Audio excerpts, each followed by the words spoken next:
नक्कली भुटानी शरणार्थी प्रकरणमा पक्राउ परेका 16 जनाको बयान सुरु। अदालतमा कसले कस्तो बयान दियो यसको बारेमा महत्त्वपूर्ण जानकारी आजको समाचारमा हेर्नुहोस्।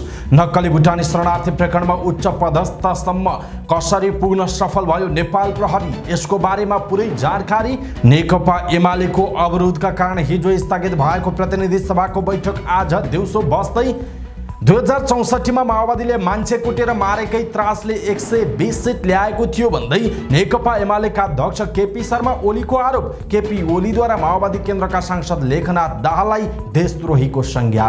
आयोगका सिफारिस कार्यान्वयन गर्न सहसचिव स्तरीय समिति बनाई काम गरेको प्रधानमन्त्री पुष्पकमल दाहाल प्रचण्डको भनाई। एमालेलाई माओवादीको जवाब, संसदमा आफ्नो कुरा राख्न पाइन्छ। संसदको अवरोधबारे एमाले र रासोपा सांसदहरूको प्रतिक्रिया। सत्ता पक्षले संसद चलाउन नचाहेको एमाले सचेतक महेश बर्तौलाको आरोप। नेकपा एमालेका अध्यक्ष केपी शर्मा ओलीलाई संसदबाट भ्रष्टाचारी करार गरिएको भन्दै यस सम्बन्धमा एमाले सचेतक पदम गिरीले मागे सरकारको जवाब। रेशम चौधरीलाई आम माफी दिने प्रस्ताव राष्ट्रपति कार्यालयले पठायो फिर्ता। नागरिकता सम्बन्धी विधेयक प्रमाणीकरण गर्न राष्ट्रपति पौडेल समक्ष सरकारको आग्रह। पशुपतिको जलहरी विवादबारे छानबिन समिति गठन गर्नुपर्ने राष्ट्रिय प्रजातन्त्र पार्टीका सांसद ज्ञानेन्द्र साईको भनाई। दुई सांसदलाई फिर्ता बोलाउने जनमत पार्टीको तयारी। किसानलाई समयमा नै रासायनिक मल दिन माग गर्दै नेमकिपाको विरोध प्रदर्शन। उपप्रमुख र उपमेयरलाई वैकल्पिक जिम्मेवारीका रूपमा हेरिएको काठमाडौँ महानगरपालिकाकी उपमेयर सुनिता डङ्गोलको गुनासो। क्रिकेटर सन्दीप लामिछानेको दक्षिण अफ्रिका यात्रामा अन्योन्यता देखियो। मङ्गलबार पनि मुद्दाको सुनवाई नभए सम्भावना कम। निराको हत्या आरोपित विनोदलाई थुनामा पठाउने अदालतको आदेश। सुन किन्नेसँग धरौटी माग। नागढुङ्गा सुरुङ मार्गमा 1 वर्षभित्र गाडी चलाउने गरी कामलाई तीव्रता दिने यातायात मन्त्री प्रकाश ज्वालाको दाबी। 1 हप्ताभित्र वीर अस्पतालको सेवा सुधार गर्न स्वास्थ्य मन्त्री मोहन बस्नेतको निर्देशन। मानवाधिकार आयोगका सिफारिस सरकारले पूर्ण रूपमा कार्यान्वयन नगरेको मानवाधिकार आयोगका अध्यक्ष तप बहादुर मगरको भनाई। बृहत नेपाली शब्दकोशलाई परिमार्जन गर्ने प्रज्ञा प्रतिष्ठानको तयारी। नेपाली चलचित्र हुक्का एन्ड अप्सरा ड्रिम विदेशी पर्यटकले पनि हेरे, कस्तो दिए प्रतिक्रिया, यसको बारेमा पुरै जानकारी। दक्षिण कोरियामा विमान अवतरण हुनु अघि नै ढोका खोलिदिने 1 जना यात्रु पक्राउ। पृथ्वीमा भएका पशु पक्षी मध्ये आधा प्रजातिको संख्या घट्दो क्रममा रहेको एक अध्ययनको दाबी। खेलकुदमा उचित बजेट विनियोजनका लागि पहल गर्ने युवा तथा खेलकुद मन्त्री डिक बहादुर लिम्बुको स्पष्टोक्ति। खुमलटारमाथि 2-0 को जित निकाल्दै विभागीय टोली नेपाल पुलिस क्लबद्वारा काठमाडौँमा जारी शहीद स्मारक ए डिभिजनमा 8औं जित। काजकिस्तानसँग 5औं सेटमा सम्हालिएको प्रदर्शन गर्न नसक्दा नेपाल काभाओ मन्स च्यालेन्ज कप भलिबलको सेमिफाइनलमा समेटियो। शहीद स्मारक ए डिभिजन लिग खेलिरहेका क्लबहरूले अखिल नेपाल फुटबल सङ्घ एन्फा आर्थिक रूपमा असफल भएको भन्दै क्लबको आर्थिक समस्यालाई बेवास्ता गरेको आरोप। समाचार पार्टी हेल्थ टिप्स अन्तर्गत आज हामी फोक्सोमा कुन उमेरमा कस्तो खालको समस्या देखिन सक्छ भन्ने विषयवस्तुमा केही टिप्स प्रस्तुत गर्छौं र समाचारको अन्त्यमा समाचार पार्टी सामान्य ज्ञान प्रस्तुत गर्छौं। हामीलाई अन्तिमसम्म हेर्नुहोला। दर्शक महानुभाव नमस्कार। समाचारपाटी.com को न्यूज बुलेटिनमा यहाँलाई हार्दिक स्वागत छ। म प्रहलाद चन्द्र घिमिरे। आज मिति विक्रमसम्म 2080 साल जेठको 13 गते शनिबार स्पेसम्बर सन् 2023 मे 27 तारिक। आज ज्येष्ठ शुक्ल सप्तमी। सदाको झैं आज पनि हामी उपस्थित भएका छौं आजका मुख्य समाचार, ब्रेकिङ न्यूज अपडेट लगायत तपाईलाई काम लाग्ने हेर्नै पर्ने महत्त्वपूर्ण समाचारहरू लिएर। हाम्रो मेहनतका लागि यो भिडियोमा एउटा लाइक अवश्य गर्नुहोला। दर्शक महानुभाव पलपलको न्यूज अपडेट हेर्नका लागि तपाईले हाम्रो च्यानललाई अहिलेसम्म सब्स्क्राइब गर्नु भएको छैन भने कृपया सब्स्क्राइब गर्नुहोस् अनि नजिकै आउने बेल आइकनलाई क्लिक गर्नुहोला। हामीलाई कहाँबाट हेर्दै हुनुहुन्छ, देशभित्र हुनुहुन्छ भने आफ्नो रहेको गाउँ ठाउँ सहर जिल्लाको नाम लेख्नुहोला। विदेशमा हुनुहुन्छ भने कुन देशबाट हेर्नु भएको छ त्यो कुरा तलको कमेन्ट बक्समा कमेन्ट गर्नुहोला। दैनिक रूपमा हेर्नुहुन्छ भने रेगुलर भनेर लेख्नुहोला। आज पहिलो चोटि हो भने फर्स्ट टाइम भनेर लेखिदिनुहोला। आउनुहोस् दर्शक महानुभाव आजका महत्त्वपूर्ण समाचार सुरु गरौँ। नक्कली भुटानी शरणार्थी प्रकरणमा पक्राउ परेका 16 जनाको बयान सुरु भएको प्रसङ्गबाट। नक्कली भुटानी शरणार्थी प्रकरणमा पक्राउ गरेका 16 जना प्रतिवादीहरूको बयान लिन सुरु भएको छ। शुक्रबारबाट पक्राउ परेका 16 जनाको बयान लिन सुरु भएको हो। उनीहरूको काठमाडौँ जिल्ला अदालतमा न्यायाधीश समक्ष बयान लिएको छ। नेपालीहरूलाई नक्कली भुटानी शरणार्थी बनाएर अमेरिका पठाउन खोज्ने 30 जना विरुद्ध बुधबार काठमाडौँ जिल्ला अदालतमा मुद्दा दर्ता गरिएको थियो। नेकपा एमालेका सचिव टोप बहादुर रायमाझी, नेपाली कांग्रेसका नेता तथा पूर्व गृहमन्त्री बालकृष्ण खान, उपराष्ट्रपति कार्यालयका बालवाला सचिव टेकनारायण पाण्डे, पूर्व गृहमन्त्री रामबहादुर थापा, बादलका सुरक्षा विज्ञ इन्द्रजित राई लगायत उच्च पदस्थहरू जोडिएको मुद्दामा अमेरिका पठाइदिने भन्दै झण्डै 29 करोड रुपैयाँ उठाइएको आरोप लागेको छ। प्रकरणमा 16 जना पक्राउ गरिएको छ। उनीहरूलाई अदालतमा बयान गराइएको छ। 14 जना भने अझै फरार छन्। उनीहरू विरुद्ध सरकारी लिखत कीर्ति, राष्ट्रिय हित विरुद्धको अपराध, संगठित अपराध र एकीकृत कसुरमा मुद्दा दायर भएको जनाइएको छ। दर्शक महानुभाव, नक्कली भुटानी शरणार्थी प्रकरणमा नेपाल प्रहरीले उच्च पदस्थसम्म पुगेर अहिले एउटा अनुसन्धान गरेको छ र यसलाई अदालतमा पुर्याएर मुद्दा दर्ता पनि गरेको छ।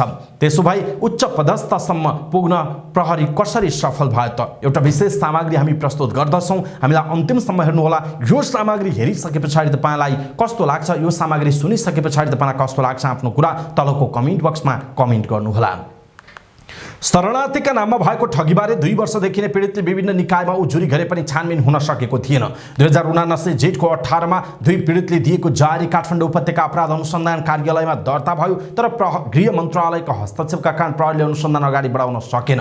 गृह मन्त्रालयमा नेतृत्व फेरिएसँगै गत माघदेखि अपराध अनुसन्धान कार्यालयले यस सम्बन्धी फाइल फेरि पल्टाएको हो, तर विगतमा उच्च तहको हस्तक्षेपले रोकिएको अनुसन्धान प्रभावित भएको थाहा पाएको प्रहरीले यसपटक जसरी पनि सफल बनाउने रणनीति अख्तियार गर्यो, जसको नेतृत्व एसएसपी डाक्टर मनोज केसीले लिएका थिए। गत 10 चैतमा प्रहरी नेतृत्व परिवर्तन हुँदै थियो। त्यही दिन यसमा संलग्न मुख्य बिचौलियालाई पक्राउ गर्ने प्रहरीको योजना थियो। सामान्यतया नेताहरूको दबाव आईजीपी मार्फत नै आउने भएकाले यसरी एक आईजीपी विदा भएर अर्को आईजीपीले कार्यभार सुरु नगर्दै पक्राउ गर्ने योजना बनेको थियो। तर 10 चैतमा एक व्यक्तिले मोबाइल स्विच अफ गरेपछि प्रहरीको योजना सफल भएन। त्यसको 2 दिनपछि प्रहरीले 3 जनालाई पक्राउ गरी अनुसन्धान अगाडि बढायो। लगत्तै माथिबाट दबाव आए पनि प्रहरी नेतृत्वले त्यसलाई अगाडि बढाउन अपराध अनुसन्धान कार्यालयलाई साथ दियो। तर यो प्रकरणका उच्च पदस्थसम्म पुग्न प्रहरीलाई फेरि पनि सहज थिएन। पक्राउ परेकाहरूले आफूहरूले सङ्कलन गरेको पैसा उच्च पदस्थलाई बुझाएकाले फिर्ता गर्न नसक्ने बताए। उनीहरूको हतार बयान सकेर मुद्दा बुझाउन प्रहरीमाथि दबाव पर्यो। तर बयानको क्रममा पक्राउ परेका सानु भण्डारी र केशव दुलालले उच्च पदस्थको नाम लिए, जुन प्रहरीले लिखित बयानमा राखेन। भण्डारीले आफ्नो बयान जस्ताको तस्तै नलेखिए सरकारी वकिल कार्यालयमै आत्मदाह गर्ने धम्की पनि दिए। त्यसपछि प्रहरीले 2 सातासम्म बयान रोकेको थियो। चैतको अन्तिम साता उनीहरू विरुद्ध ठगी मुद्दा मात्र चलाउने प्रहरीको तयारी थियो। त्यही बीचमा प्रहरीले सानु भण्डारी को घरबाट एक डायरी बरामद गर्यो, जसमा उच्च पदस्थलाई पैसा दिएको मिति सहितको विवरण थियो। त्यसलाई पुष्टि गर्ने आधार समेत भेटिए। केहीलाई चेक मार्फत पैसा दिएकाले बैंकिङ स्टेटमेन्टले त्यसलाई पुष्टि गर्दथ्यो। यसकै आधारमा संगठित अपराध अन्तर्गत अनुसन्धान गर्नुपर्ने आवाज प्रहरी भित्रै उठ्यो। यही सेरोफेरोमा अर्का बिचौलिया सन्देश शर्मा पनि पक्राउ परेपछि प्रहरी अनुसन्धान लम्बियो र मुद्दा ठगीसँगै 2080 वैशाख 3 मा संगठित अपराधमा परिणत भयो। यो केसको टर्निङ पोइन्ट नै त्यही थियो। अनुसन्धानमा आबद्ध एक प्रहरी अधिकारी भन्छन् त्यसपछि मात्र उच्च पदस्थको पर्दा खुल्न थालेको हो। ठगी मुद्दा मात्र चलाएको भए 25 दिनभित्रै अदालतमा दर्ता गर्नु पर्थ्यो। संगठित अपराधमा 60 दिनसम्म थुनामा राख्न हदम्याद हुने भएकाले अनुसन्धान गहिराईतर्फ अगाडि बढ्यो, जसमा आईजीपी बसन्त बहादुर कुँवर, काठमाडौँ उपत्यका अपराध अनुसन्धान कार्यालयका एआईजी श्यामलाल गेवाली र जिल्ला प्रहरी परिसर काठमाडौँका एसएसपी दानबहादुर कार्के समेत एकजुट भएर अनुसन्धान अगाडि बढाए। वैशाख 19 मा हाई प्रोफाइल मध्ये इन्द्रजित राई पक्राउ पर्ने पहिलो अभियुक्त बने। उनी रामबहादुर थापा बादल गृहमन्त्री हुँदा सुरक्षा सल्लाहकार थिए। अनुसन्धानबाट राई यो अपराध योजनाकार मध्ये एक रहेको खुलासा भयो। उनी पक्राउ परेको भोलिपल्ट नेपाल सरकारका सचिव टेकनारायण पाण्डे र टोप बहादुर रायमाझीका छोरा सन्दीप पक्राउ परेपछि यसले देशमा तरङ्ग नै ल्यायो। 2080 वैशाख 21 गतेदेखि टोप बहादुर भने फरार भए भने बालकृष्ण खाँडको संलग्नताका आधार भेटिए। सचिव पाण्डेको मोबाइलको खाँडको संलग्नता पुष्टि भएपछि वैशाख 27 गते बिहान उनी निवासबाटै समातिए। सुरुमा मुद्दा डिसमिस गर्न प्रहरीकै अधिकारीदेखि राजनीतिक नेतृत्व लागे पनि सरकारको आड पाएपछि यो अनुसन्धान गहिराईसम्म पुगेको प्रहरी अधिकारीहरू बताउँछन्। हालका आईजीपी कुँवर अपराध अनुसन्धान कार्यालयको प्रमुख हुँदादेखि नै यसको अनुसन्धान सुरु भएको थियो। तर त्यतिबेला गृहको ठाडो हस्तक्षेपका कारण उनले अनुसन्धानलाई निरन्तरता दिन सकेनन्, जसका कारण अहिले उनीमाथि प्रश्न समेत उठेको छ। पहिला के भयो थाहा छैन। अहिले प्रहरी एक ढिक्का भएर बलियो अनुसन्धान भएको हो, अपराध अनुसन्धान कार्यालयका एक अधिकृतले भनेका छन्। उच्च पदस्थ विरुद्ध प्रमाण बलियो बनाउन एआईजी गेवाली आफै पनि प्रत्यक्ष रूपमा अनुसन्धानमा संलग्न भएका थिए। कतिपय आरोपीलाई आफ्नै कार्यालयमा झिकाएर फकाई उनले प्रमाण खोतलेका थिए। जिल्ला प्रहरी परिसर काठमाडौँका एसएसपी दानबहादुर कार्के लगायत अधिकृतले मुद्दालाई बलियो बनाउन दिनरात मेहनत गरे। अनुसन्धानमा आबद्ध प्रहरीलाई दबाव मात्र होइन, विभिन्न निकायबाट धम्की समेत पुगेको स्रोतले बताएको छ। जोखिम लिएर उच्च पदस्थलाई कारबाहीको दायरामा ल्याउने प्रहरी अधिकारीको करियर नै सकाइदिने धम्की समेत आएको जनाइएको छ। दर्शक महानुभाव, यसरी प्रहरी उच्च पदस्थसम्म पुगेको छ, पक्राउ गरेको छ, केही समय थुनामा समेत राखेर अनुसन्धान गरेको छ, बयान समेत लिएको छ र सरकारी वकिलको कार्यालय मार्फत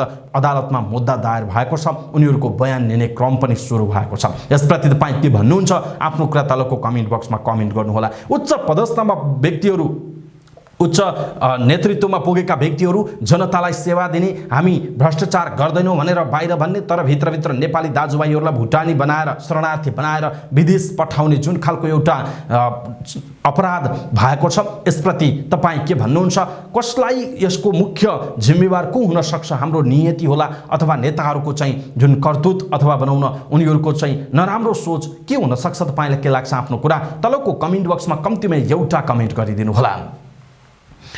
शुक्रबार साँझ 6 बजे बस्ने भनिएको प्रतिनिधि सभाको बैठक आज दिउँसो 4 बजे मात्र बस्ने भएको छ। संघीय संसदका महासचिव डाक्टर भरतराज गौतमका अनुसार विशेष कारण बैठक बस्ने दिन र समय परिवर्तन भएको छ। प्रतिनिधि सभाको 20 मिनटका लागि शुक्रबारका लागि स्थगित गरिएको बैठक शुक्रबार साँझ नै 6 बजे बस्ने भनिएको थियो। यसअघि दिउँसो 3 बजे बस्ने भनी निर्धारण गरिएको बैठक पुनः अर्को सूचना टाँस गरेर हिजो साँझ 6 बजेका लागि निर्धारण गरिएको हो। प्रतिनिधि सभाको शुक्रबारको बैठकमा प्रमुख प्रतिपक्षी दल नेकपा एमाले अवरुद्ध गरेपछि अपराह्न 12:45 बजे 20 मिनटका लागि बैठक स्थगित गरिएको थियो। संघीय संसद सचिवालयले सूचना टाँस गरेर विशेष कारणवश बैठक बस्ने समय परिवर्तन भएको जनाएको थियो। शुक्रबार प्रमुख प्रतिपक्षी दल नेकपा एमालेका सांसदले बैठकको प्रारम्भमै आसनबाट उभिएर पशुपतिनाथ मन्दिरमा लगाइएको जलहरी सुनके पित्तल भन्ने सरकारले स्पष्ट जवाफ नदिएसम्म सदन अगाडि बढ्न नदिने भन्दै बैठक अवरुद्ध गरेका थिए। बैठकमा एमालेका प्रमुख सचेतक पदम गिरीले आफ्ना पार्टीका अध्यक्ष केपी शर्मा ओली प्रधानमन्त्री हुनुभएका बेला पशुपतिनाथको जलहरीमा सुनको सट्टा पित्तल लगाइएको र भ्रष्टाचार भएको हो भनी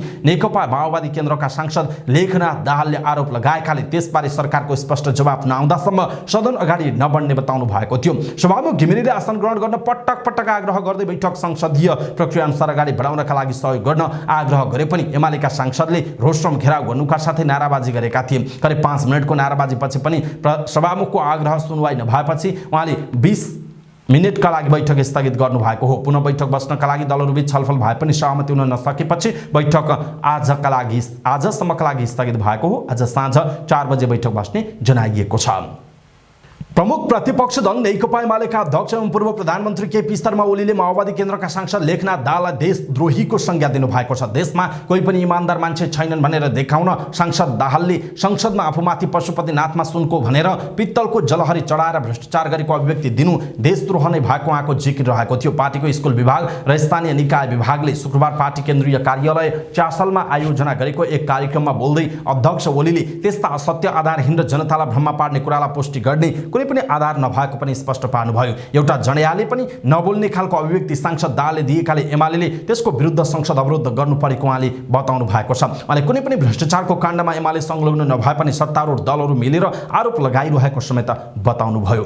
यसैबीच नेकपा एमालेका अध्यक्ष केपी शर्मा ओलीले माओवादीले 2064 सालमा त्रासकै कारणले 120 सिट ल्याएको दावी गर्नु भएको छ। पार्टीका स्थानीय तहका जनप्रतिनिधिहरूलाई प्रशिक्षण कार्यक्रमलाई सम्बोधन गर्दै उहाँले भन्नुभयो, माओवादीको 2064 को निर्वाचनमा 240 सीट मध्ये 100 सीट आयो। त्यसबेला माओवादीले मान्छे कुट्नु र मार्नु बाहेक केही गरेको थिएन। हामीले शान्ति प्रक्रियामा हामीले ल्यायौँ, हामीलाई दिनुपर्ने मत माओवादीलाई दिए। कहिलेकाहीँ यस्तो हुन्छ, आतंक र त्रसित मनस्थितिले काम गर्छ। एमाले भावनामा बगेर नभए गन्तव्यमा तय गरेर संगठनको बलमा अगाडि बढ्नुपर्ने बताउनु भयो। उहाँले भन्नुभयो, माओवादीले 120 सीट ल्याउँदा हामी 33 सीटमा झरेका होइनौँ। केही घोप्टे धाक लगाउने घोप्टे बुद्धि भएकाहरूले बिगारेर अलिक आन्दोलनलाई क्षति पुर्याए। उहाँले माधव नेपाललाई लक्षित गर्दै अस्तिको निर्वाचनमा एमालेको सिङ फुकाल्छु भनेर हानेकाले आफै सिङ फुक्लिएर थला परेको पनि टिप्पणी गर्नुभएको छ। दर्शक महानुभाव, केपी शर्मा ओलीको पछिल्लो खालको गतिविधि, उहाँका क्रियाकलाप, उहाँका अभिव्यक्ति तपाईँलाई कस्तो लाग्छ? आफ्नो कुरा तलको कमेन्ट बक्समा कमेन्ट गर्नुहोला। प्रधानमन्त्री पुष्पकमल दाहाल प्रचण्डले राष्ट्रिय मानवाधिकार आयोगका सिफारिसहरू कार्यान्वयनका लागि सहसचिव स्तरको समिति बनाई काम गरिरहेको बताउनु भएको छ। आयोगको 23औं वार्षिक उत्सव कार्यक्रमलाई सम्बोधन गर्दै उहाँले यस्तो बताउनु भएको हो। उहाँले राष्ट्रिय मानवाधिकार आयोगका सिफारिसहरू कार्यान्वयनका लागि प्रधानमन्त्री तथा मन्त्री परिषदको कार्यालयमा सहसचिव स्तरीय समिति बनाई कार्य भइरहेको बताउनु भएको हो। उहाँले प्रत्येक वर्ष नेपाल सरकारले क्षतिपूर्ति राहत र भरण पोषणमा बजेट वृद्धि गरेको र आरोपित व्यक्तिलाई विभागीय कारबाही गरिएको पनि बताउनु भयो। उहाँले आयोगका सिफारिसहरू कार्यान्वयन गर्न सरकार प्रतिबद्ध रहेको पनि बताउनु भएको छ। स्वतन्त्रता र स्वायत्ततालाई अविच्छिन्न राख्न सरकार सदैव तत्पर रहेको उहाँले बताउनुभयो। उहाँले सरकारले आयोगको संस्थागत सुदृढीकरण र मानवाधिकार आयोग ऐन संशोधनको विषयलाई पनि प्राथमिकतामा राखेको उल्लेख गर्नुभयो। प्रधानमन्त्री दाहालले मानवाधिकार आयोगहरूको स्तर निर्धारण गर्ने संयुक्त राष्ट्र संघीय global alliance for natural human rights इन्स्टिट्युसनले अहिले आयोगलाई B स्तरमा झार्न प्रस्ताव गरेको भन्दै आयोगलाई B स्तरमा झार्न प्रस्ताव गरेको सन्दर्भमा सरकार गम्भीर रहेको बताउनुभयो। आयोगलाई A श्रेणीमै राखिराख्न सरकार जुनसुकै काम गर्न पनि तयार रहेको प्रचण्डको भनाइ छ। सत्तारूढ दल नेकपा माओवादी केन्द्रका प्रमुख सचेतक हितराज पाण्डेले संसदमा आफ्ना विषयवस्तुहरू उठान गर्न पाइने बताउनु भएको छ। शुक्रबार बसेको प्रतिनिधि सभाको बैठकमा प्रमुख प्रतिपक्ष दल नेकपा एमाले माओवादी केन्द्रका सांसद लेखनाथ दाहालको बुधबारको प्रतिनिधि सभाको बैठकको अभिव्यक्तिप्रति आपत्ति जनाएपछि संसदमा समय माग गरी बोल्दै प्रमुख सचेतक पाण्डेले यस्तो बताउनु भएको हो। उहाँले संसदलाई व्यवस्थित रूपमा अगाडि बढाउने कुरा भइरहँदा प्रमुख प्रतिपक्ष दलले यस्ता विषयवस्तु उठाउन नहुने बताउनुभयो। उहाँले सार्वभौम संसदमा सांसदले आफ्ना विषयवस्तु राख्न पाउने भन्दै संसदलाई व्यवस्थित रूपमा लैजानु पर्नेमा जोड दिनुभयो। नेकपा एमालेका सचेतक महेश बर्तौलाले सत्तापक्षले संसद चलाउन नचाहेको आरोप लगाउनु भएको छ। संघीय संसद भवन नयाँ बानेश्वरमा सञ्चारकर्मीहरूसँग कुराकानी गर्दै सचेतक बर्तौलाले संसद बैठक सञ्चालनमा सरकारले अवरोध गरेको बताउनु भएको हो। उहाँले राज्यको सम्पत्ति कति छ भन्ने कुरामा सरकार बेखबर रहेको भन्दै देशको सम्पत्ति कहाँ कति छ भन्ने कुरा बताउन नसकेको बताउनुभयो। आफूले संसदमा उठाएका कुरा सम्बोधन नभएकाले सरकार सदनप्रति जिम्मेवार नभएको पनि उहाँको भनाइ छ। यसैबीच नेकपा एमालेका प्रमुख सचेतक पदम गिरीले एमाले अध्यक्ष केपी शर्मा ओलीलाई संसदबाट भ्रष्टाचारी करार गरिएको भन्दै यस सम्बन्धमा सरकारको जवाफ माग गर्नु भएको छ। प्रतिनिधि सभाको बैठकमा सुरुमा बोल्दै प्रमुख सचेतक गिरीले गत जेठ 10 गतेको संसद बैठकमा नेकपा माओवादी केन्द्रका सांसद लेखनाथ दाहालले केपी ओलीले पशुपतिमा जलहरी चढाउँदा भ्रष्टाचार गरेको आरोप लगाएको भन्दै यस सम्बन्धमा सरकारको स्पष्ट जवाफ माग गर्नुभयो। उहाँले सत्ता पक्षले प्रतिपक्षी दलका नेतालाई आधार प्रमाण बिना आरोप लगाएको भन्दै सरकारको जवाफ बिना संसद चल्न नदिने पनि स्पष्ट पार्नु भएको छ। दर्शक महानुभाव, पशुपतिनाथको जलहरीको विषयमा केपी शर्मा ओलीलाई जस्तो माओवादीका नेता अथवा सांसदले आरोप लगाएका छन् र संसद बैठक स्थगित पनि भएको छ। नेकपा एमाले विरोध पनि जनाएको छ। यसप्रति तपाईँ के भन्नुहुन्छ आफ्नो कुरा तलको कमेन्ट बक्समा कमेन्ट गर्नुहोला। राष्ट्रपति कार्यालयले टिकापुर घटनामा दोषी ठहर भई जेल सजाय भोगिरहेका रेशम चौधरीलाई आम माफी दिने प्रस्तावलाई गृह मन्त्रालयमा फिर्ता पठाएको छ। 7 जना सुरक्षाकर्मी र एक बालकको ज्यान जाने गरी भएको टिकापुर घटनामा दोषी ठहर भई जन्मकैदको सजाय भुक्तान गरिरहेका चौधरीलाई आम माफी दिन सरकारले राष्ट्रपति समक्ष प्रस्ताव गरेको थियो। तर शुक्रबार उक्त प्रस्तावलाई राष्ट्रपति कार्यालयले गृह मन्त्रालयमा फिर्ता पठाएको हो। कार्यालयले सर्वोच्च अदालतको सिद्धान्त विपरीत नहुने गरी पठाउन आग्रह गरेको छ। विक्रमसम्म 2072 साल भदौको 7 गते टिकापुर घटनामा प्रहरी वरिष्ठ उपरीक्षक लक्ष्मण नेउपाने सहितको हत्या भएको थियो। सरकारले तत्कालीन राष्ट्रपति विद्यादेवी भण्डारीले प्रमाणीकरण नगरी अलपत्र पारेको नागरिकता ऐन संशोधन सम्बन्धी विधेयक प्रमाणीकरण गर्न राष्ट्रपति रामचन्द्र पौडेल समक्ष आग्रह गरेको छ। मन्त्री परिषदको शुक्रबारको बैठकले सो विधेयक प्रमाणीकरणका लागि राष्ट्रपतिलाई अनुरोध गर्ने निर्णय गरेको उद्योग मन्त्री रमेश रिजालले जानकारी दिनुभयो। संघीय संसदले 2 पटक पारित गरेर प्रमाणीकरणका लागि राष्ट्रपति समक्ष पठाए पनि तत्कालीन राष्ट्रपति भण्डारीले रोकेपछि सो विधेयक अलपत्र थियो। पौडेल राष्ट्रपति निर्वाचित भएपछि उहाँले यो विधेयकबारे कानुनविदसँग लगातार परामर्श गर्नुभएको थियो।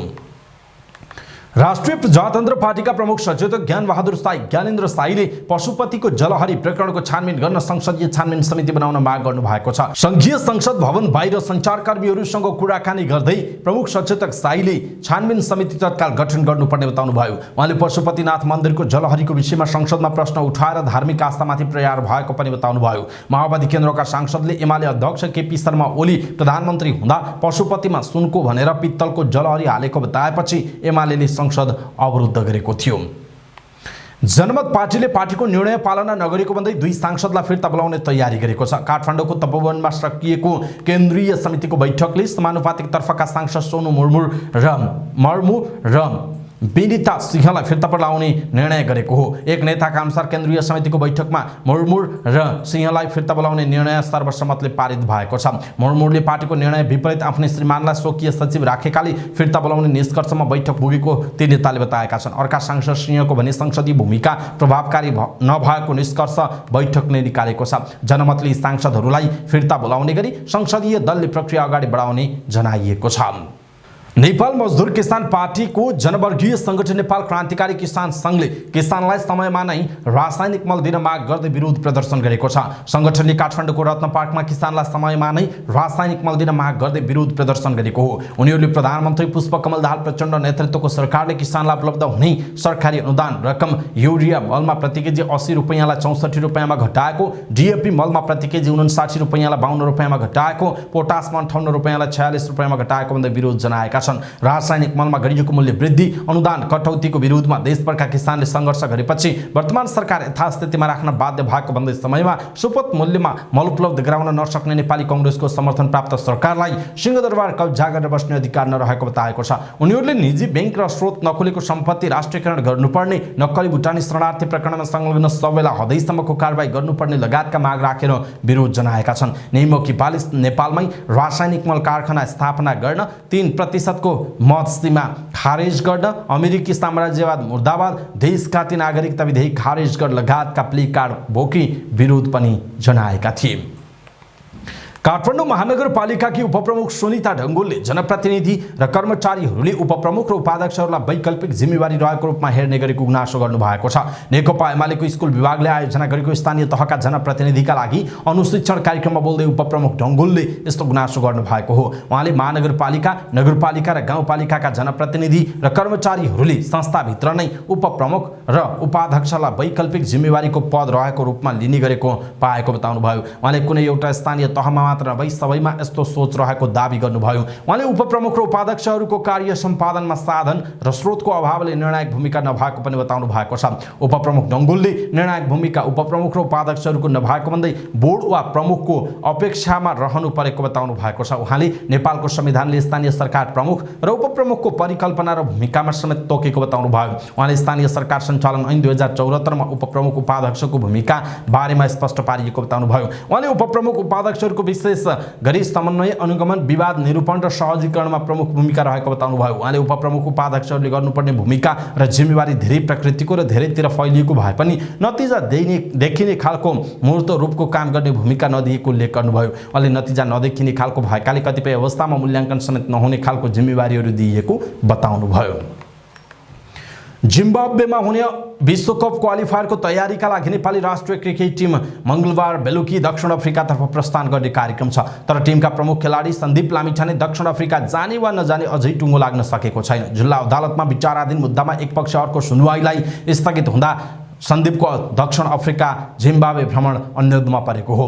फैसलाको चरणमा पुगे पनि जिल्ला अदालतका न्यायाधीशहरूले विभिन्न बहानामा लगातार पेशी सारिरहेका छन्। पछिल्लो पटक गत आइतबारका लागि तोकिएको पेशीमा न्यायाधीशले पहिले आइसकेका कागजातहरू फेरि दोहोर्याएर पेश गर्न आदेश दिँदै सुनवाई स्थगित गरे। अर्को पेशी आगामी मंगलबारलाई तोकिएको छ। अदालतमा मुद्दाको सुनवाई र फैसलामा अनावश्यक विलम्ब हुँदा सन्दीप निराश बन्दै गएको निकटस्थ स्रोतले बताएको छ। मंगलबारको सुनवाई समेत स्थगित भएको खण्डमा उनी दक्षिण अफ्रिका नजाने मनस्थितिमा रहेको स्रोतको दाबी छ। नेपाल क्रिकेट संघ क्यानका पदाधिकारीसँग शुक्रबार भएको छलफलमा पनि उनले आफ्नो गुनासो राखेका थिए। क्यानले पनि सन्दीपलाई जसरी पनि दक्षिण अफ्रिका लैजानका लागि प्रयास गरिरहेको छ। क्यानका प्रवक्ता दुर्गाराज पाठकले सन्दीप लामिछाने नेपाली टिमको अत्यन्त महत्त्वपूर्ण खेलाडी भएकाले उनलाई टिममा छुटाउँदा महँगो पर्न सक्ने बताएका छन्। तर धेरै कुरा मंगलबारको पेशीमा निर्भर रहने देखिएको छ। यदि त्यस दिन सुनवाई अघि बढ्यो भने सन्दीप नेपाली टिममा उपलब्ध हुनेछन्, भएन भने उनलाई दक्षिण अफ्रिका नजान कानुनी टिमले पनि सल्लाह दिएको छ। फौजदारी मुद्दामा पेशीको 21 दिनभित्र अदालतमा आरोपी आफै उपस्थित भएर तारिख बुझ्नुपर्ने हुन्छ, अन्यथा अदालतमा राखेको धरौटी जफत हुने प्रावधान छ। सन्दीप 20 लाख रुपैयाँ धरौटी राखेर छुटेका छन्। दक्षिण अफ्रिका र जिम्बाब्वेको भ्रमण झण्डै 1.5 महिनाको छ। 1.5 महिनासम्म अदालतमा उपस्थित हुँदा 20 लाख धरौटी जफत हुने भएकाले प्राविधिक कठिनाई भएको हो। सन्दीपका तर्फबाट बहस गरिरहेका अधिवक्ता सरोज घिमिरेले सन्दीपको दक्षिण अफ्रिका जाने वा नजाने बारे मंगलबार नै निधो हुने बताएका छन्। दोस्रो विकल्प भनेको सन्दीप दक्षिण अफ्रिका नगएर सिधै जिम्बाब्वे जाने हो। जिम्बाब्वेमा हुने विश्वकपको ग्लोबल क्वालिफायरमा नेपालको पहिलो अभ्यास खेल 30 जेठमा छ। उनी यदि सिधै जिम्बाब्वे गए भने 21 दिनभित्र प्रतियोगिता सकेर स्वदेश फर्कन भ्याउँछन्। तर मुद्दाको चाँडो छिनोफानो नभएको खण्डमा सन्दीपले जिम्बाब्वे भ्रमणबाट पनि हात झिक्न सक्ने निकटस्थको भनाइरहेको छ। काठमाडौँ जिल्ला अदालतले कपनमा 1 महिना अघि भएको हत्याकाण्डका आरोपी विनोद विश्वकर्मालाई मुद्दा पूर्वपक्षका लागि थुनामा पठाउन आदेश दिएको छ। अदालतका न्यायाधीश चन्द्रप्रकाश तिवारीले शुक्रबार थुनछेक आदेश गर्दै उनलाई थुनामा पठाएको हो। सरकारी वकिलको कार्यालयले विनोद विरुद्ध जीवनभर कैदमा राख्न माग गर्दै बुधबार अभियोग पत्र दर्ता गरेको थियो। यो घटनामा विनोदले हत्यापछि लुटेको सिक्री किनेको आरोपमा पक्राउ परेका प्रदीप गदाइलीलाई भने धरौटीमा छाड्न आदेश भएको छ। वैशाख 7 गते निरा आचार्य आफै भाँडा पसलभित्र सक्त घाइते अवस्थामा भेटिएकी थिइन्। उनको उपचारका क्रममा सोही दिन मृत्यु भएको थियो। घटनाको 9 दिनपछि प्रहरीले 36 वर्षीय विनोदलाई झापाबाट पक्राउ गरेको थियो। विनोदले आफू आर्थिक सङ्कटमा परेका कारण बाटोमा हिँड्दै गर्दा पसलभित्र एक्लै देखेकाले लुटपाट गर्ने उद्देश्यले निराको हत्या गरेको बयान सरकारी वकिललाई दिएका थिए। निराको शरीरमा 20 वटा भन्दा बढी चोट देखिएको थियो। भौतिक पूर्वाधार तथा यातायात मन्त्री प्रकाश ज्वालाले आउँदो 1 वर्षभित्र गाडी नै चलाउने गरी नागढुङ्गा सुरुङ मार्गको कामलाई तीव्रता दिने बताउनु भएको छ। नागढुङ्गा सडक पूर्वाधार र नागढुङ्गा सुरुङ मार्गको निर्माणको प्रगतिबारे स्थलगत अनुगमनका क्रममा उहाँले निर्माण कम्पनीले कुनै वाहनमा कामलाई रोक्न नपाउने बताउनुभयो। सुरुङ मार्गको मुख्य टनेल जोडिन 600 मिटर र रेस्क्यु टनेल जोडिन 200 मिटर मात्रै बाँकी रहेको उहाँले बताउनु भएको छ। आउँदो दशैं आसपासमा भने टनेल जोडिने र त्यसपछि अन्य पूर्वाधारको काम थालिने नागढुङ्गा सडक आयोजनाले जनाएको छ। जाइकाको सहयोगमा सुरुङ मार्ग निर्माण भइरहेको छ। यसैबीच विस्तारको चरणमा रहेको अर्को नागढुङ्गादेखि मुगलिङसम्मको सडक निर्माणमा पनि कुनै वाहनाबाजी गर्ने छुट नभएको मन्त्री ज्वालाले बताउनुभयो। सडक अनुगमनका क्रममा उहाँले काममा कन्जुसाइ नगर्न निर्माण व्यवस्थालाई अनुरोध पनि गर्नुभएको छ।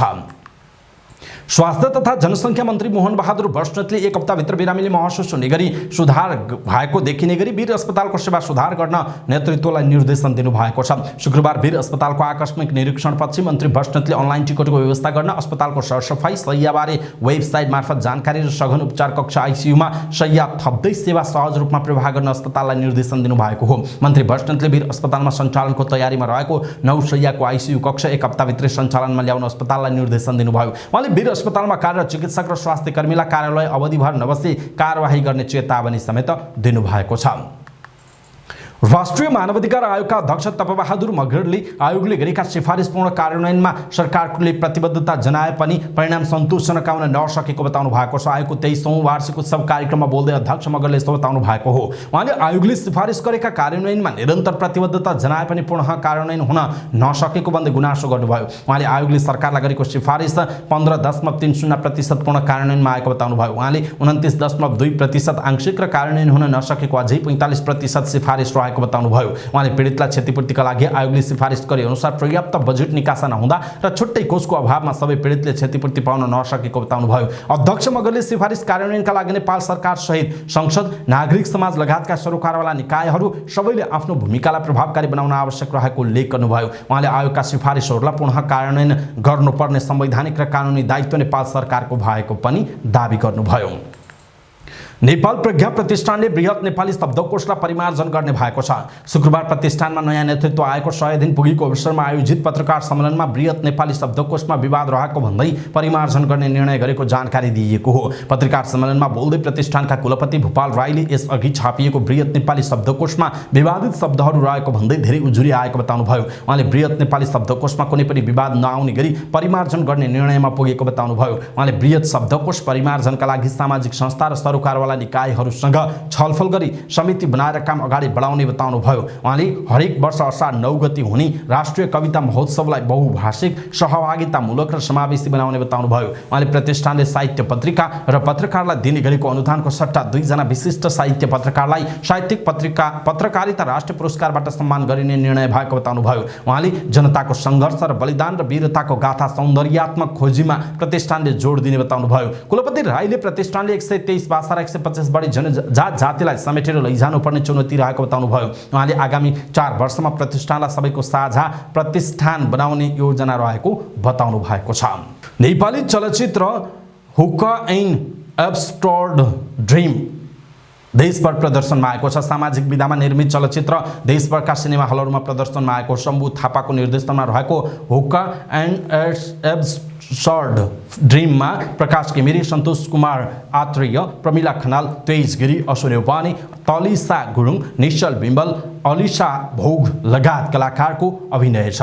चलचित्र हेरिसकेपछि विदेशी पर्यटकहरूले चलचित्र हुक्का एन्ड एब्सटर्ड ड्रिम धेरै मनोरञ्जनात्मक रहेको बताएका छन्। उनीहरूले यस नेपाली चलचित्रमा समाजका गतिविधिहरूलाई मनोरञ्जनात्मक रूपमा उठाइएकाले धेरै राम्रो रहेको प्रतिक्रिया दिएका छन्। चलचित्र हुक्का एन्ड एब्सर्ड ड्रिम सामाजिक कथावस्तुमा आधारित चलचित्र रहेको निर्माण पक्षको दाबी रहेको छ।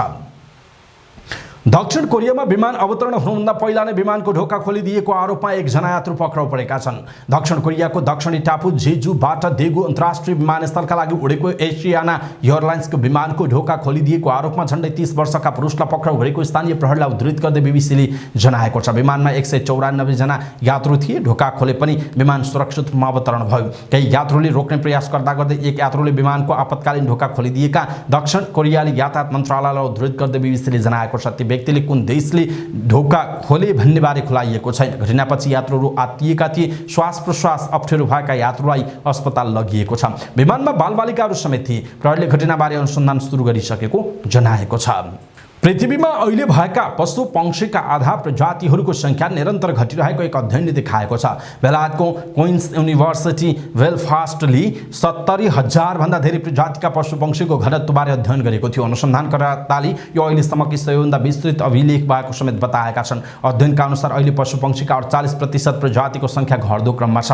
3% प्रजातिको संख्या भने बढेको देखिएको छ। अध्ययनले यसको मुख्य कारण जैविक विविधतामा देखिएको विश्वव्यापी ह्रासलाई सङ्केत गरेको बीबीसीले जनाएको छ।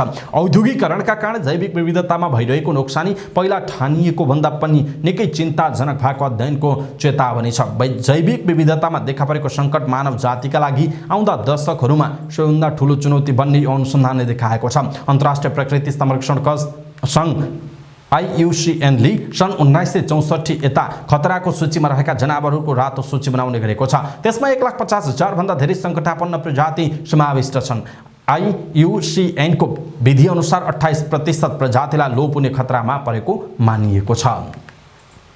युवा तथा खेलकुद मन्त्री डिक बहादुर लिम्बुले आउँदै गरेको बजेटमा खेलकुद क्षेत्रलाई सम्बोधन गर्ने किसिमको बजेट निकासा गर्न पहल गर्ने बताउनु भएको छ। शुक्रबार युवा तथा खेलकुद मन्त्रालयले राष्ट्रिय खेलकुद परिषद प्रतिभा एवं खेलकुद पत्रकारिता गरेका व्यक्तिलाई सम्मान गर्न आयोजना गरेको कार्यक्रममा बोल्दै मन्त्री लिम्बुले आउँदै गरेको बजेटमा खेलकुद क्षेत्र सम्बोधन गर्ने किसिमको बजेट निकासा गर्न पहल गर्ने बताउनु भयो। खेलाडीहरूले बजेटका कारण पर्याप्त अभ्यास गर्न नपाएको र पटक पटक बजेटका लागि आग्रह गरिरहनु पर्ने अवस्था रहेको भन्दै बजेटका लागि माग गर्ने अनुसार उपलब्ध गराउन प्रयास गर्ने मन्त्री लिम्बुले बताउनु भयो। बजेट निकासा हुने आशावादी हुन मन्त्रीले खेलाडीहरूलाई आग्रह समेत गर्नुभयो। त्यस्तै लिम्बुले बजेट कस्तो माग गर्ने भन्ने विषयमा सरोकारवालासँग छलफल गर्ने समेत बताउनु भयो। युवा तथा खेलकुद मन्त्रालयले शुक्रबार 6 खेलाडी सहित प्रशिक्षक, निर्णायक र खेल चिकित्सक गरी 9 जनालाई नगद सहित सम्मान गरेको हो।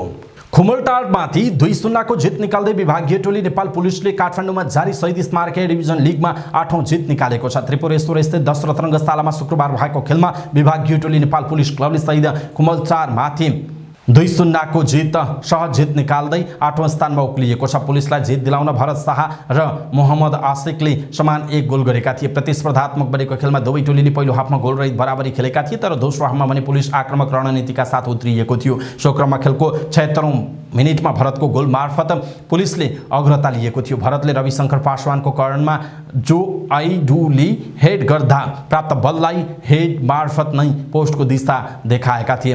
त्यसै बीच 88औं मिनेटमा आशिकले गोल गर्दै पुलिसलाई 2-0 को जित दिलाए र बाँकी समयमा थप गोल हुन सकेन। यससँगै पुलिसले खुमलटार विरुद्ध लिड डबल दुवै भेटमा पराजित गरेको छ।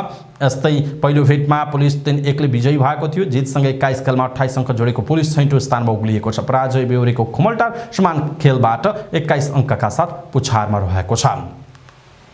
काजाखस्तानसँग 5औं सेटमा सम्हालिएको प्रदर्शन गर्न नसक्दा नेपाल काबाउ मन्च च्यालेन्ज कप भलिबलको सेमिफाइनलमा समेत भएको छ। त्रिपुरेश्वर स्थित राष्ट्रिय खेलकुद परिषद राखेपको कबड हलमा सम्पन्न दोस्रो सेमिफाइनल खेलमा नेपालले काजाखस्तानसँग 3-2 को सेटमा पराजित भएसँगै सेमिफाइनलबाट समेटिएको हो। यससँगै नेपालको अन्तर्राष्ट्रिय उपाधिमा ह्याट्रिक गर्ने अवसर गुमेको छ। सेन्ट्रल एसियन भलिबल सङ्घको यसअघिका 2 प्रतियोगितामा नेपालले उपाधि जितेको थियो। निकै प्रतिस्पर्धात्मक बनेको खेलमा नेपाल पहिलो सेटमा नेपालले प्रतिस्पर्धात्मक 30-28 ले गुमाएको थियो। त्यसपछिका 2 सेटमा नेपालले उत्कृष्ट पुनरागमन गर्दै क्रमशः 25-16 र 25-15 ले जित्दा नेपालको एकपक्षीय प्रदर्शन रहेको थियो। चौथो सेटमा नेपालले अघिल्ला 2 सेटमा बनाएको लयलाई निरन्तरता दिन सकेन। सुरुवातदेखि नै लामो अग्रता बनाएको काजाखस्तानले यो सेट 25-18 ले जित्यो। अनुभव र एक्सपोजरमा पछि परेको नेपाल अन्तिम तथा निर्णायक सेटमा पहिलो अङ्क लिएर अग्रता बनाए पनि त्यसपछि लगातार काजाखस्तानले अङ्क जोड्न सफल रह्यो। अन्ततः 15-7 ले नेपालले खेल गुमाउन पुग्यो। जितसँगै अब उपाधिका लागि काजाखस्तान र भारत भिड्ने छन्। शुक्रबार भएको पहिलो सेमिफाइनलमा भारतले उज्बेकिस्तानलाई 3-0 को सोझो सेटमा पराजित गरी फाइनलमा स्थान बनाएको थियो। नेपालले भने तेस्रो स्थानका लागि उज्बेकिस्तानसँग खेल्नुपर्ने भएको छ। प्रतियोगिताको तेस्रो स्थान र फाइनल खेल आइतबार हुने जनाइएको छ।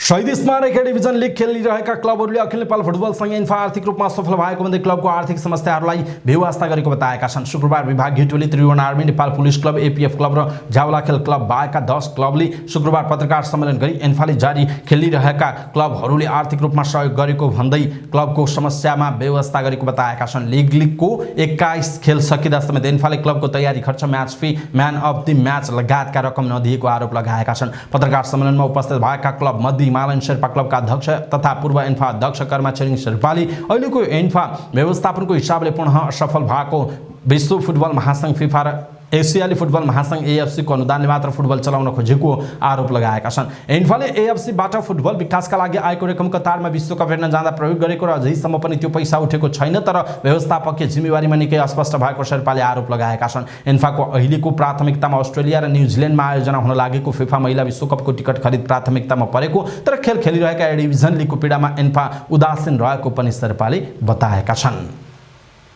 समाचार पार्टी न्यूज बुलेटिनमा पालो भएको छ समाचार पार्टी हेल्थ टिप्स। आजको समाचार पार्टी हेल्थ टिप्समा फोक्सोमा कुन उमेरमा कस्तो खालको समस्याहरू देख्न सकिन्छ अथवा देखिन सक्छ भन्ने विषयवस्तुमा जानकारी दिनेछौँ। हामीलाई अन्तिम समय हेर्नुहोला र सबै नेपालीहरू माझ पुर्याउनका लागि यो हेल्थ टिप्स आफ्नो फेसबुक, ट्विटर लगायतका सामाजिक सञ्जालमा सेयर गर्न नबिर्सिनुहोला।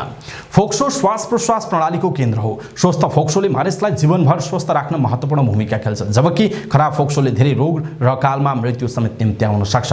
त्यसकारण फोक्सोलाई स्वस्थ राख्नु जरुरी छ। फोक्सोलाई स्वस्थ राख्न शरीरका अन्य अंग जस्तै फोक्सोको पनि हेरचाह गर्नुपर्छ। फोक्सोमा देखिने समस्याहरू के हुन् त? फोक्सोको समस्याबाट कसरी बच्ने लगायतका विषयमा केन्द्रित रहेर वरिष्ठ मुटु रोग विशेषज्ञ डाक्टर राजु पंगिनीसँग हामीले केही कुराकानी गरेको विषय केही अनलाइनहरूबाट सामग्री यहाँहरूमा आज प्रस्तुत गर्दैछौँ र हामीलाई अन्तिम समय हेर्नुहोला र यो हेल्थ टिप्स हेरिसकेपछि तपाईँलाई कस्तो लाग्छ त्यो कुरा तलको कमेन्ट बक्समा कमेन्ट गर्नुहोला। त्यसो भए फोक्सोमा देखा पर्ने मुख्य समस्याहरू के हुन् त? हाम्रो श्वास प्रश्वास प्रणाली नाकदेखि फोक्सोसम्म फैलिएको हुन्छ। सामान्य रुगाखोकी लाग्नेदेखि नाक बन्द हुने, घाँटी खसखस गर्ने, ज्वरो आउने, छाती दुख्ने, श्वास नलीमा समस्या देखिएर पनि खोकी लाग्ने, घ्यारघ्यार हुने फोक्सोसँग सम्बन्धित तत्कालीन समस्या रहेका छन्। निमोनिया, फोक्सोको इन्फेक्सन, दम, फोक्सो फाइब्रोसिस र फोक्सोको क्यान्सर फोक्सोमा देखिने दीर्घकालीन समस्या हो। नेपालमा देखिने फोक्सोको मुख्य समस्या भनेको फोक्सोको संक्रमण, दम र फोक्सोको क्यान्सर हो। फोक्सोमा समस्या हुने कारणहरू के हुन् त? फोक्सोको समस्या देखा पर्ने पहिलो कारण भनेको ब्याक्टेरिया, भाइरस, ढुसीको संक्रमण हो। क्षयरोग अर्थात् टिबी फोक्सोकै हो र आन्तरिक तथा वायु प्रदूषण, लामो समयदेखि धूम्रपानको प्रयोग र केहीमा वंशाणुगत कारण साथै रोगसँग लड्ने क्षमता कमजोर भएका व्यक्तिमा पनि फोक्सो सम्बन्धी विभिन्न समस्याहरू देखा पर्छ। त्यसो भए कुन उमेर समूहमा यस्तो समस्या बढी देखिन्छ? फोक्सोको कुन खालको समस्या त्यस अनुसार उमेर फरक पर्छ। कतिपयमा फोक्सो सम्बन्धी समस्या आमाको गर्भबाट नै सुरु हुन्छ। यदि गर्भवती महिला लामो समय वायु प्रदूषणको सम्पर्कमा छिन् भने गर्भको बच्चामा पनि त्यो वायु प्रदूषणको प्रभाव पर्छ, जसले गर्दा बच्चा जन्मिएदेखि नै फोक्सोको समस्या देखा पर्छ। एलर्जी सम्बन्धी समस्या जस्तै घ्यारघ्यार हुने, खोकी लाग्ने तथा अवस्थामा जस्तो समस्या 5 वर्ष मुनिका बालबालिकामा धेरै देखिन्छ। बच्चामा देखिने यो समस्याको उपचार समयमै भएन भने यो समस्या पछिसम्म पनि रहन सक्छ। विभिन्न प्रकारको संक्रमण तथा धूम्रपानको प्रयोग, वायु प्रदूषणको कारण हुने दम रोग र फोक्सो सम्बन्धी क्यान्सर 65 वर्षभन्दा माथि वृद्ध अवस्थामा गएपछि देखिन्छ। त्यसैले फोक्सो सम्बन्धी कस्तो समस्या हो त्यो उमेर अनुसार फरक पर्छ। फोक्सोको समस्याबाट कसरी बच्ने त? फोक्सो सम्बन्धी धेरैजसो समस्या संक्रमणका कारण हुने भएकाले त्यसबाट बच्नुपर्छ। रुगाखोकी लागेको बिरामीबाट टाढा रहने, खाना खानु अघि साबुन पानीले राम्रोसँग हात धुने गरी र संक्रमण सर्नबाट बच्न सकिन्छ। साथै चिसोबाट बच्ने, धूम्रपान त्याग्ने, धुवा धुलोबाट सकेसम्म टाढा रहने, प्रदूषित ठाउँमा बस्नेहरूले मास्कको प्रयोग गर्ने, धूप अगरबत्तीबाट धुवा निस्कने भएकाले टाढा रहने, औद्योगिक क्षेत्र मानव बस्तीभन्दा टाढा राख्ने जस्ता कुरामा ध्यान दिई फोक्सोको समस्याबाट बच्न सकिन्छ। दर्शक महानुभाव, आज हामीले यहाँहरूलाई कुन उमेर समूहमा कस्ता खालका फोक्सोमा समस्याहरू देखिन्छन् त त्यसको लक्षण, त्यसबाट बच्ने उपायहरू के हो भनेर एउटा हेल्थ टिप्स प्रस्तुत गर्यौँ। तपाईँलाई कस्तो लाग्यो आजको हेल्थ टिप्स त्यो कुरा तलको कमेन्ट बक्समा कमेन्ट गर्नुहोला र हाम्रो यो हेल्थ टिप्स सबै नेपालीहरू माझ पुर्याउनका लागि कृपया आफ्नो फेसबुक, ट्विटर लगायतका सामाजिक सञ्जालमा सेयर गर्न नबिर्सिनुहोला। समाचार पार्टी न्यूज बुलेटिनमा पालो भएको छ समाचार पार्टी सामान्य ज्ञान। समाचार पार्टी सामान्य ज्ञान अन्तर्गत हिजोको प्रश्न रहेको थियो, सरकारले 2062-63 को जनआन्दोलनका घाइते मुकेश कायस्थलाई राष्ट्रिय शहीद घोषणा कहिले गरेको हो? यसको सही उत्तर हो विक्रम सम्वत 2080 साल जेठको 2 गते। समाचार पार्टी सामान्य ज्ञान अन्तर्गत आजको प्रश्न छ, विश्व चर्चित UN ह्युमन राइट्स प्राइज 2023 बाट सम्मानित हुने नेपाली संस्था कुन हो? विश्व चर्चित UN ह्युमन राइट्स प्राइज 2023 बाट सम्मानित हुने नेपाली संस्था कुन हो? कृपया आफूलाई लागेको सही उत्तर तलको कमेन्ट बक्समा कमेन्ट गर्नुहोला।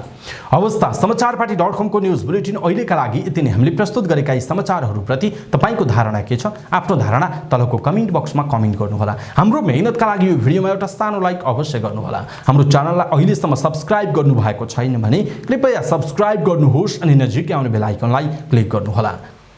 समाचार पार्टी न्यूज बुलेटिन नेपाली समय अनुसार आज साँझ 6 बजे लिएर फेरि हामी उपस्थित हुनेछौँ। पलपलको न्यूज अपडेट हेर्नका लागि समाचार पार्टी हेर्दै गर्नुहोस्। नमस्कार।